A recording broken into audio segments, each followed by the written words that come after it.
the councilman here? Eric, hi. I saw you just yesterday, and what a great job you did at the State of Hollywood.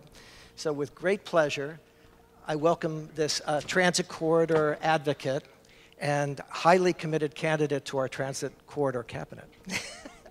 Hi, Eric. Thanks for being here. Absolutely. Thank you very much. I feel like the guy every year who comes just before you're about to eat dessert and that the panel is just about ready to speak, and then I come and they don't get to speak, so I'll try to be brief. And thank you to both sides of the stage for an incredible assemblage of people and the beauty that's out here in the audience today. Would that I were a mirror and not be a speaker, that you could see yourselves right now. This is an amazing consensus that we have built and momentum that we have built, each one of us, to make sure that we understand the intersection of how we live between transit, transportation, housing, our environment, jobs. These things used to be policy areas when I taught public policy about 12 years ago that used to be segregated off, and Manuel and others at Occidental, when we came together with the Progressive Los Angeles Network, began to say, hey, maybe some of these things interact with each other. And in the 2001 mayor's race, actually, mayor's races are great opportunities to get people to promise things, hint, hint. And during that 2001 campaign, every mayoral candidate promised all the right things, so it didn't really matter who won. We were going to have a progressive agenda on all sorts of fronts. And I sense a similar coming together here, and I know I'm the last of the mayoral candidates to come forward, but let me just add to the chorus.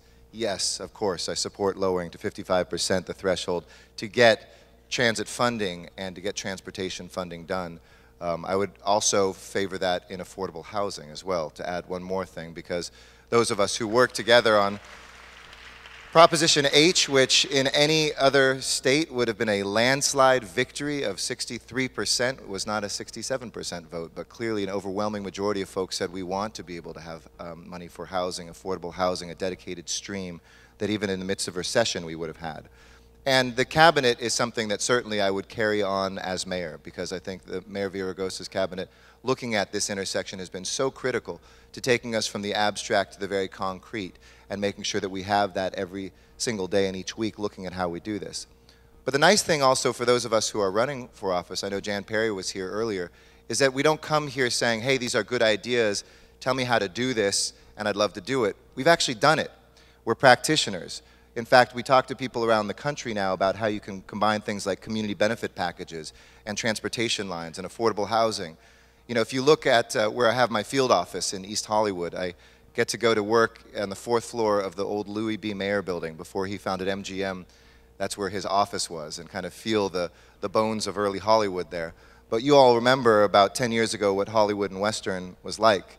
Remember when Hollywood Billiards was down there in the basement, and there were people that were shot on the corner, there was prostitution, drug dealing, gang activity. And when the red line came in place there, we had a lot of decisions to make about what we would bring around that red line.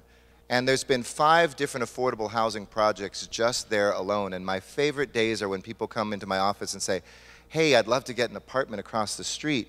It's so beautiful. I love the architecture. Do you think you can, give me a phone number? And when I ask them, what their income level is, and it's just somebody who's, doesn't qualify for affordable housing, they say, wait, that's affordable housing? Because we know good housing is good housing, period, and that it can be housing for affordable housing for folks who have lower incomes in this city and still revitalize a neighborhood. You can take something like a Walgreens that wants to come in at the corner of Sunset and Vine and say, wait a second, this is Los Angeles, you can't put your store in the back of this property so that you have parking lots on Sunset and Western.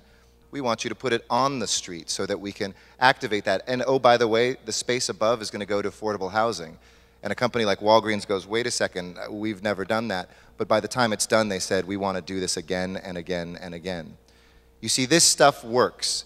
And we have to have a strategy for preserving affordable housing that exists along transit corridors now, so that we won't see the great success of the Expo line or the great success of us taking the Wilshire line and other lines through Crenshaw as well, that those don't displace affordable housing that's there.